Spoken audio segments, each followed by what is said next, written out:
At the beginning of the month, the Church welcomed a new doctor of the Church. On November 1st, Pope Leo XIV declared St John Henry Newman the 38th Doctor of the Church. After leaving Anglicanism, Cardinal Newman spent several months living, working and growing spiritually in Rome. There were several locations around the Eternal City that played a crucial role in Newman's faith journey. Rome's International Centre of Newman Friends, directed by members of the spiritual family The Work, celebrated 50 years of their institute, and on the day of this anniversary, Fr Hermann Geissler led over 60 pilgrims in this year's Newman Walk.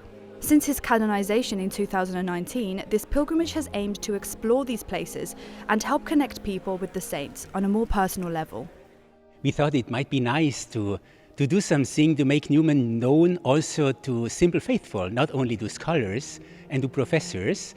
So we had the idea to look to the places that are somehow linked with John Henry Newman here in Rome. He made the experience of the church universal, because still now in England he had known a national church.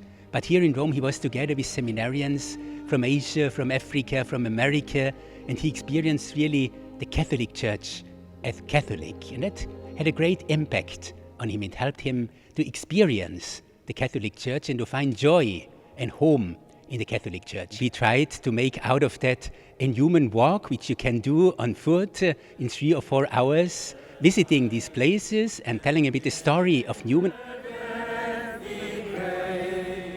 The walk is narrowed down to 9 locations, starting at the College of Propaganda Fide, where Newman spent a significant time preparing for the priesthood. All 9 stops are in one way or another a reflection of how Newman formed his greatest contributions to the Church. Yeah, Newman, of course, is a giant, and he contributed in many ways to the renewal of the doctrine of the Church. His theology is very much influenced and made alive through Scripture and the fathers of the Church. So he helped to renew theology, parting from Scripture and the fathers. One of the stops is the Basilica of Sant'Andrea delle Fratte, a church known for a Marian apparition that took place in 1842. In England, Newman already believed that he was under the protection of the Blessed Mother. So when he realized that the church was just outside his window during his stay at Propaganda Fide, he took it as a sign of God's loving providence.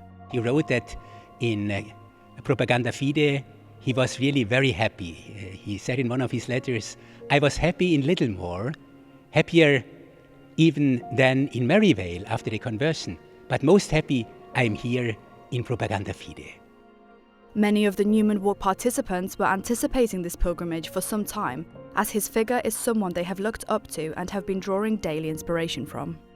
We consider him our intellectual father, but also he inspires us a lot in our life of prayer. His sermons accompany us a lot, and then for me as a convert to the Catholic Church, getting to know his ideas has been something very influential for me.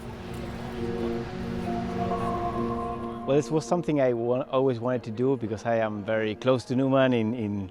Like I'm friends with him in a mystic way, and I always wanted to be here to do this walk, to know all the places that he has been to and that are relevant to his life. Well, it's very important for a man who devoted his life to an authentic renewal of the Church to experience Rome as he did. And for Rome, especially in this Jubilee year, it's important to understand Cardinal Newman's thinking about Rome and his thinking about the development of doctrine, of church teaching, that's always faithful to tradition. So that's why I'm here today.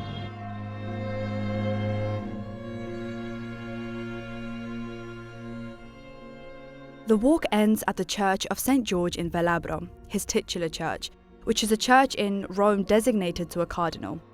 To celebrate the Institute's 50th anniversary, the prefect of the Dicastery of the Causes of Saints, Cardinal Marcello Semeraro, joined the pilgrims in the evening and presided over the Holy Mass. Cardinal Semeraro played a big role in the process of recognizing Newman as a doctor of the Church. Egli ha scritto un'opera fondamentale che ha condotto a termine proprio nella fase. He wrote a fundamental work, which he completed precisely during the transitional phase, from the Anglican Communion to the Catholic Church. It is titled, The Development of Christian Doctrine. He experienced this development, this growth, personally from around the age of 15. with certain commitments that he soon became dissatisfied with, as they didn't quite match his desire for truth and goodness, which he ultimately left behind. And also through various attempts at university to understand what was truly the path Christ intended for the Church, until he eventually concluded that it was to be found in the Church of Rome.